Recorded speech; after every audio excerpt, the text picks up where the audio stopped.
हरे कृष्णा। भगवत गीता 9वां अध्याय जो है परम गुह्य ज्ञान। 9वें अध्याय का प्रारंभ करने के पूर्व हम 9वें अध्याय का जो है महात्म्य जानने का यहाँ पे प्रयास करेंगे। तो हर अध्याय ये विशेष महत्वपूर्ण है और अध्याय की एक एक महिमा की जो है कथा यहाँ पे वर्णन आता है पुराणों में, और जो है शंकर और पार्वती के बीच में जो संवाद होता है। तो इसमें जो है शंकर जी पार्वती अपने पत्नी को ये महिमा सुना रहे हैं। तो इससे ही समझ में आता है जो देवों के देव महादेव है और जो ये सृष्टि के अधिष्ठाता जो दुर्गा देवी है, पार्वती है, तो ये आदर्श गृहस्थ है हम सबके लिए। और इन दोनों के बीच में जो चर्चा होती है वो है भगवत गीता की। तो भगवत गीता और उसका महात्म्य, तो इसलिए महात्म्य जानने का यही महत्व है कि वो भगवत गीता का अध्याय कितना महत्वपूर्ण है। अगर ये हम प्रथम जान लेते हैं तो उससे क्या होता है, हम गंभीरता से उसे पठन एवं श्रवण एवं तात्पर्य जान के उसे अपने जीवन में उतारते हैं। तो भगवान शंकर जी पार्वती से कहते हैं अब मुझसे 9वें अध्याय जो भगवत गीता का परम गुह्य ज्ञान है इसके बारे में सुनो। तो जो है नर्मदा नदी के तट पर एक महेशपति नाम का नगर है और उसमें माधव नाम का एक ब्राह्मण रहता है। और ये माधव नाम का ब्राह्मण वेद पारंगत, बहुत ही सुशील पवित्र ऐसा ये ब्राह्मण है और वो अपने अपने अनुष्ठान में वो रत रहता है और अनुष्ठान से रत होने की वजह से बहुत सारे वो वैभव प्राप्त कर लेता है। और ऐसे वैभव से और वो अलग अलग अनुष्ठान करने हेतु तो एक यज्ञ का एक आयोजन करता है। और वो महायज्ञ के आयोजन के लिए जैसे जो यज्ञ की विधि संपन्न हुई कि नहीं हुई, इसलिए जो है वेदों में वर्णित जो पशु की बलि दी जाती है और उसमें पशु का बलि देने के बाद पशु का रूपांतर एक दिव्य शरीर में होता है। तो अल्टीमेटली यज्ञ सफल हुआ कि नहीं ये प्रूफ करने के लिए पशु बलि दी जाती थी और उससे ये पशु का जो है ऊंचे गति में ये प्राप्त होती है। तो इसलिए एक बकरा वहां पे लेके आया गया जो है यज्ञ के लिए। लेकिन अहो आश्चर्य कि जैसे यज्ञ में वो बकरा वहां उपस्थित किया गया तो बकरा अचानक जो है बोलने लगा और उससे वो उसके मुख से ये वाणी निकली कि हे ब्राह्मण, तू बहुत मूर्ख है, तूने जो यज्ञ का जो अनुष्ठान किया है वो उसका तो फल तुरंत नष्ट होगा और ये यज्ञ में मेरी बलि चढ़ाने की वजह से आप भी अगले योनि में है ना बकरे की योनि में चले जाएंगे।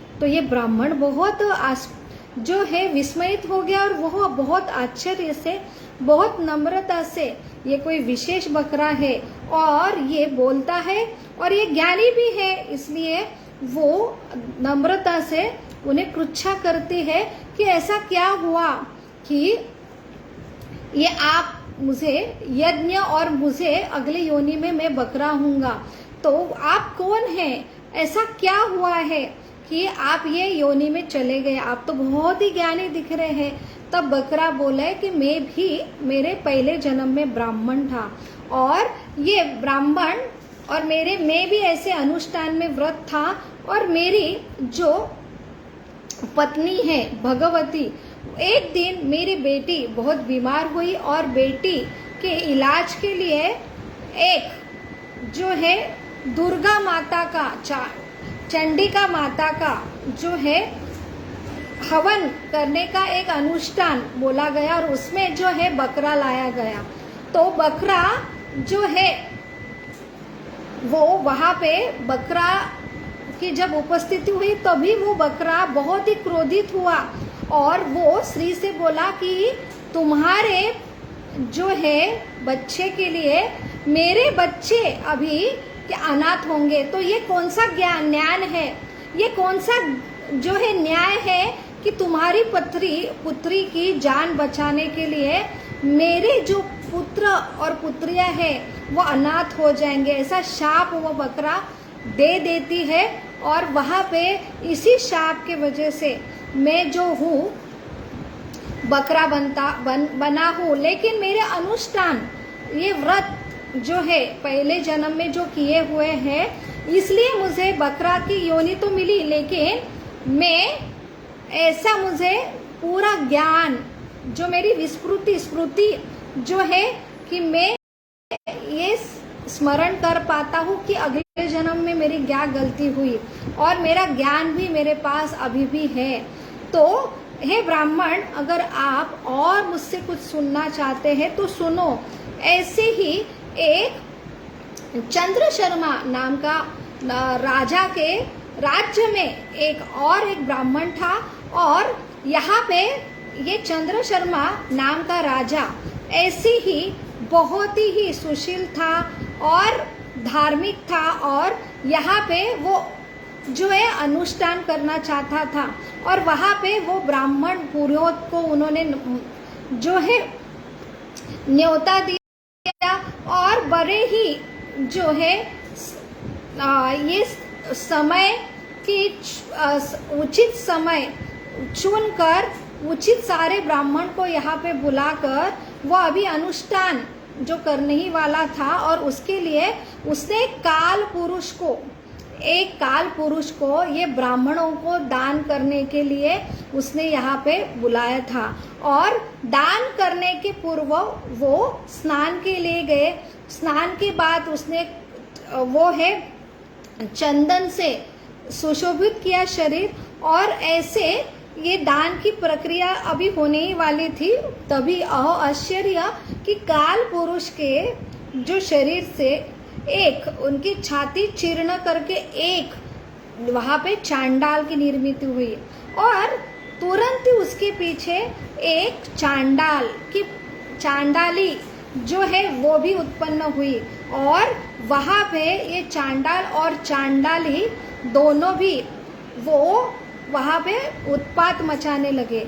वही दृश्य देख के वहाँ पे जो उपस्थित ब्राह्मण थे वो बहुत ही अपने वेद में और वो हमेशा भगवान के स्मरण और भगवत गीता का स्मरण करते थे। तभी उनके मुख से 9वें अध्याय जो भगवत गीता का पठन हो रहा था और वो तीव्रता से 9वें अध्याय का पठन कर रहे थे और ये श्लोक उनके मुख से जैसे निकल आए वैसे ही तुरंत वो चांडाल और चांडाली इनकी वहाँ पे मृत्यु हुई।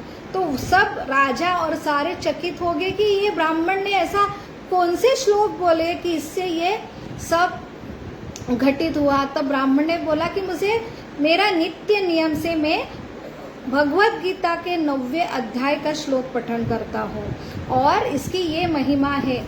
तो वहाँ पे पठन करने के उपरांत ये काल पुरुष इसकी जो स्वयं उच्च गति में प्राप्ति हुई और उसके बाद ये चंद्र शर्मा नाम का ब्राह्मण चंद्र शर्मा नाम के राजा और सारे ब्राह्मण नित्य रूप से ये 9वें अध्याय का पठन करने लगे।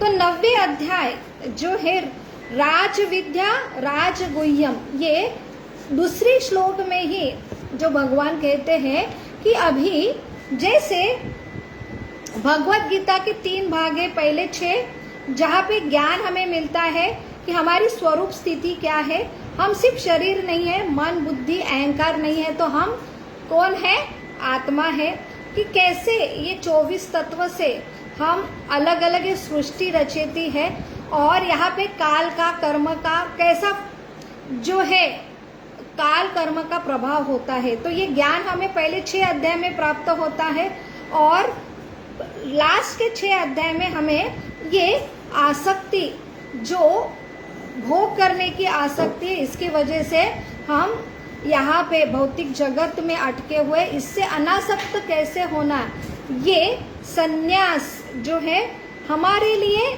जो अवांछित है, ऐसे आसक्ति से संन्यास, ये यहाँ पे लास्ट के 6 अध्याय, तभी हम मुक्ति पा सकते हैं, तभी हम भगवान से फिर से जो है संलग्न हो सकते हैं, जो प्रेमा भक्ति है।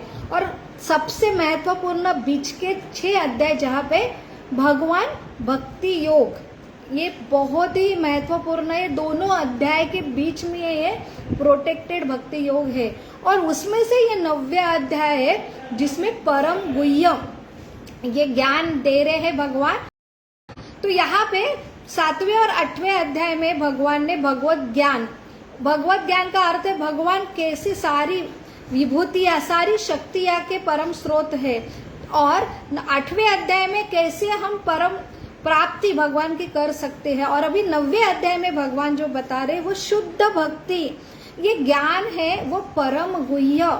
और ये जो ज्ञान है इसके लिए भगवान ने पहले ही श्लोक में जो अर्जुन को बताया है कि ये ज्ञान मैंने आपको ही क्यों चुना है, आप ये ज्ञान देने के लिए, क्योंकि आप है ना ईर्ष्या से मुक्त है। तो ये साधारण ज्ञान नहीं है, तो ये ज्ञान ये उन लोगों को ही समझ सकता है जो ईर्ष्या से मुक्त है। तो इसलिए ये दिव्य ज्ञान, भगवत गीता का ज्ञान समझने के लिए पहली पात्रता है कि हम ईर्ष्या से रहित होना चाहिए।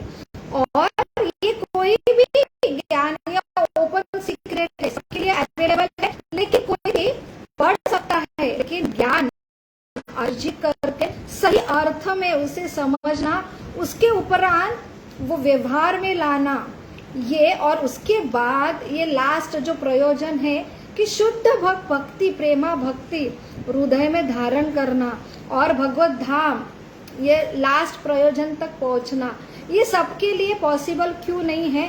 क्योंकि ये साधारण ज्ञान नहीं है, और ये कोई भी अपनी बुद्धि से, मनोकल्पित ढंग से ये जान नहीं सकता है। तो हम बहुत सारे जो है विद्वान अपने तर्क से, विद्वत्ता से ये जानने का प्रयास करते हैं, और उसके ऊपर भगवत गीता के श्लोकों के ऊपर टीका भी देते हैं, लेकिन वो नहीं समझ पाते हैं कि भगवान कौन है। तो जब तक हृदय में ईर्ष्या है, इसका अर्थ है हम ये भौतिक जगत का भगवान से ईर्ष्या कहीं इसलिए है हम भगवान बनना चाहते, तो हमेशा हम स्पेशल विशेष है। जब तक हम भगवान से अलग रह के विशेष खुद को समझेंगे, तब तक भगवान की ईर्ष्या है हमारे हृदय में, तो तब तक भगवान को हमें समझना बहुत ही मुश्किल है। तो भगवान हृदय में परमात्मा रूपी रहते हैं, और वही एक ऐसे व्यक्ति है जो हमें अच्छे से जानते हैं कि हमारी स्थिति अभी क्या है। जब तक हम ईर्ष्या, सबसे बड़ी ईर्ष्या है भगवान से ईर्ष्या, क्योंकि हम भगवान को सर्वश्रेष्ठ ये मान के शरणागत हो ही नहीं सकते जब तक हम कोई खुद को हम विशेष मानते हैं। तो भगवान कृष्ण ये साधारण पुरुष नहीं है, ये पुरुषोत्तम है। ये सारे जो हमारे जो ऐश्वर्य, ज्ञान, ये सारे जिससे हम आकर्षित होते हैं, भौतिक जगत के परा अपरा जो है सबके स्रोत्र है। तो ये परम है, ये समझ पाने के लिए भगवान यहाँ पे कहते हैं कि ये जो भगवत गीता है किनसे सुनना चाहिए? जो मुझसे ईर्ष्या नहीं करते, इसका अर्थ है वो मेरे शुद्ध भक्त है। तो शुद्ध भक्त के द्वारा ही, शुद्ध भक्तों की संगति में ही हम शुद्ध भाव से इसे ग्रहण करते हैं, तभी ये भगवत गीता समझना पॉसिबल होता है। इसलिए भगवान ने अर्जुन को चुना। द्वापर युग में इतने सारे रथी महारथी उपस्थित थे, लेकिन अर्जुन ऐसा एक उन्होंने चयन किया जो ईर्ष्या से मुक्त है, और इसलिए आप ही सही कैंडिडेट हो जो भगवत गीता को समझ सकते हैं।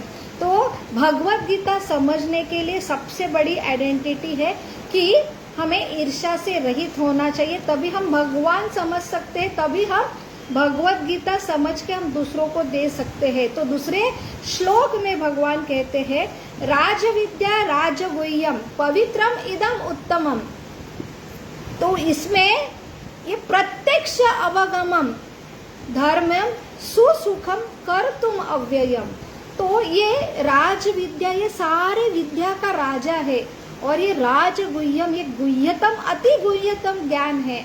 तो सब जगह हम जो है हमारा भौतिक रासायनिक जो अलग अलग विज्ञान की फैकल्टी है, तो राजनैतिक, तो अलग अलग विज्ञान की फैकल्टी में जब तक हम ये नहीं समझते कि हम आत्मा है, सिर्फ ये काफी नहीं है। इसके बाद भगवान और मेरा क्या संबंध है? हम भौतिक जगत में अटके सिर्फ एक ही रीजन से कि हम भगवान से ईर्ष्या किए। और ये सबसे बड़ा ज्ञान कि हम भगवान हमसे इतने प्रेम करते हैं और हम जो है भगवान के प्रेमी अंश है। और ये ज्ञान परम गुह्य और यही नहीं समझेंगे और बाकी सारे ज्ञान अर्जित करेंगे तो ये ऐसा ही है कि ये सारे ज्ञान जो है शून्य शून्य शून्य शून्य। हम कितने भी बहुत विद्वान हो ज्ञानी हो लेकिन ये शून्य ही रह जाते जब तक हम उसके सामने एक नहीं लगाते हैं, तभी ये शून्य की वैल्यू होती है। और ये एक जो है वो भगवान कृष्ण है। तो कृष्ण को जाने बगैर हम कितने भी ज्ञानी हो लेकिन यही नहीं समझेंगे कि हम ये भौतिक जगत में अटके हैं, ये सबसे बड़ा दुख का कारण है। और अटकने का कारण एक ही है, हम ईर्ष्या किए हमने। तो हमें भगवान समझ के उनसे प्रेम संबंध जो स्थापित करना है, वो ज्ञान जो शुद्ध भक्ति का ज्ञान, उसे ये राज विद्या राजगुह्यम।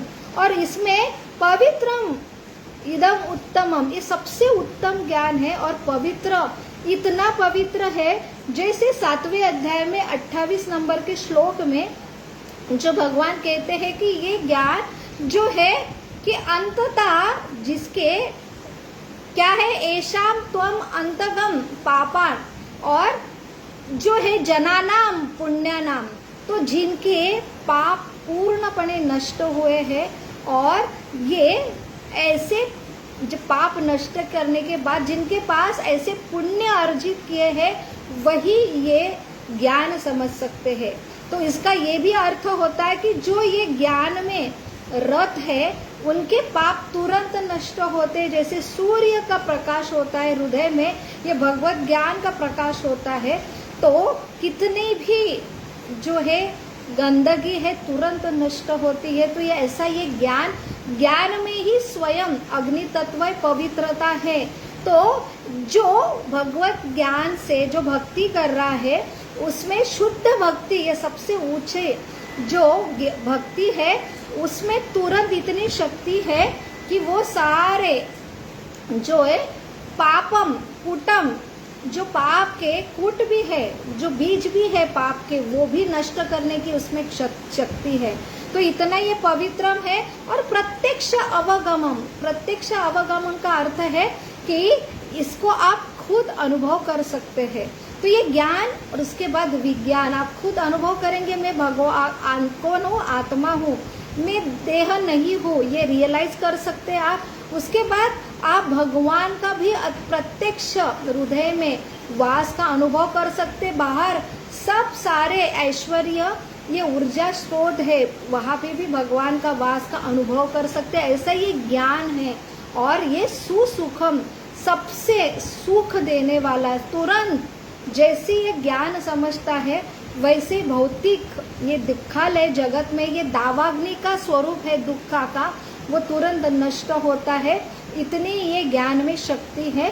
तो ये ऐसा ये दिव्य ज्ञान राज विद्या राजगुह्य के बारे में, ज्ञान के बारे में पहले दूसरे श्लोक में बताकर तीसरे श्लोक में बता रहे हैं कि कैसे मेरे में जो 7वें 8वें अध्याय में भगवान ने बोला है कि कौन व्यक्ति शरण आता है कौन नहीं आता है। शरणागति में जो है तात्पर्य शरण आने में जो आते हैं और अपना काम होने के बाद जाते हैं, लेकिन ऐसे शुद्ध भक्ति वाले लोगों में भी 3 प्रकार के लोग बताए जाते हैं। वो प्रथम श्रेणी के भक्त, द्वितीय श्रेणी के भक्त और तृतीय श्रेणी के भक्त।